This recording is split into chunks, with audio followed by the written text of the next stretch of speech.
October 13th, 1972. 45 passengers board a flight to Chile. Most are young rugby players heading to a match. They never make it. The plane crashes high in the Andes Mountains. 27 survive the impact.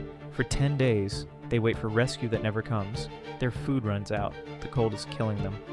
Then they make an unthinkable decision. They begin eating the frozen bodies of their dead teammates, their own friends. Team captain Marcelo Perez refuses at first, but hunger wins. He joins the others, carefully rationing human flesh like precious cargo. An avalanche kills 8 more survivors. More bodies, more food. 2 men finally trek across the mountains for 10 days, searching for help. They find it. After 72 days, 16 people are rescued alive, but the horror doesn't end there. The survivors must face the world. They have to defend eating their closest friends. Some never recover from what they did to survive.